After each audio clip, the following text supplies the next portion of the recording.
مساء الخير. جالي مريض 56 سنة، داخل بطريقة يتحرك برجل والرجل التانية مش شايلاه وظهره محني.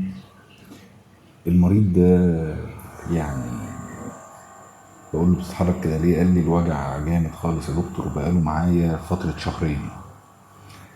فالمهم قلت له في خلال الشهرين انت زرت اطباء؟ قال لي طبعا. قلت له بعدين؟ قال لي ما كنتش بعمل حاجة غير ان انا ازور الاطباء. هحاول اعرض لكم صورة بتوضح طريقة المشي. المهم فقلت له طيب ايه المشكلة؟ قال لي عندي تنميل ووجع ماسك في اخر منطقة ما بين الظهر والحوض، واخدة جنب شوية ناحية اليمين. قلت له تمام. فعمل أشعة وقالوا له، يعني عايز اقول لكم والله زار حوالي 7 أو 8 دكاترة بدون مبالغة، كان في ايدي 7 أو 8 روشتات. المهم ببص على الروشتات، كل واحد طالع بتشخيص مختلف ولكن كلهم اجمعوا على عملية. طب ايه العملية اللي هيعملها؟ غضروف قطني. وبالفعل هو عامل أشعة رنين وأشعة عادية، والأشعة العادية عامل أشعة عادية منظر جانبي متحرك. ده من أحد المناظر اللي بتتعمل عشان نشخص الفقرات اللي متحركة، اللي هي الإزاحة في الفقرات أو الفقرة اللي متحركة بكسر. ولقى طبعا إن الأشعة العادية دي سلبية، مجرد بس في المسافة بتاعت الغضروف القطني ما بين ال4 وال5 هو ده اللي مضغوط، وباينة برضه في الأشعة بتاعت الرنين. إيه المضحك بس في الموضوع ان هو بيشتكي من منطقة بعيدة خالص عن الظهر. يعني مولد الألم اللي يلفت قوي للنظر ان مولد الألم إيه، مش بس عرق نسا. يعني عندك انت مثلا التهاب اعصاب موجود، عرق نسا واضح وصريح، ولكن المشكلة مش غضروف الظهر. هو بيشاور على منطقة ما بين الظهر وما بين القدمين، يعني بيشاور على منطقة بعيدة خالص، منطقة الهنش بعيدة خالص خالص خالص عن الظهر. وبيقول الوجع هنا ليه طابع معين كده أكن مسمار مضروب في المنطقة دي.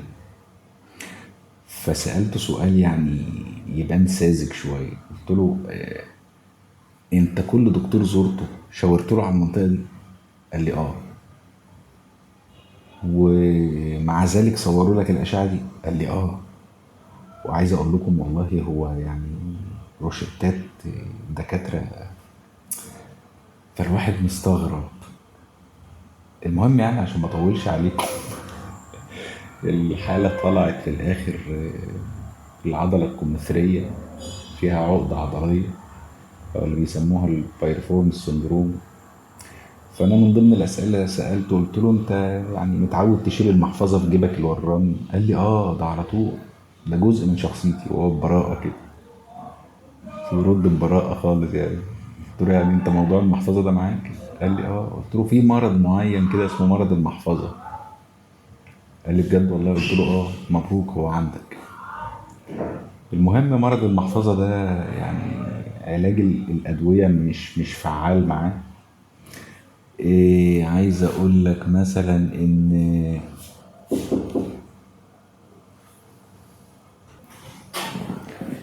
ايه بقى البايرفورم سندروم او العضله الكمثريه او مرض المحفظه. مرض المحفظه ده عضله موجوده ورا في الهنش، موجود منها طبعا يمين وشمال، بتأمن الفخذ من ورا، مفصل الفخذ، تحرك مفصل الفخذ. بس بيعدي وراها العصب الوركي بالكامل، حاجه خرطوم كده، حاجه كبيره كده ما شاء الله.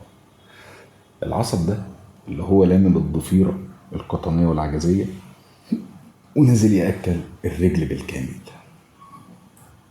فالعصب ده لما العضلة دي بتنضغط وتتشنج ويبقى فيها عقدة عضلية بتضغط العصب اللي تحتها، اتفقنا، تجيب لك اعراض عرق نسا، ولكن السبب مش الظهر.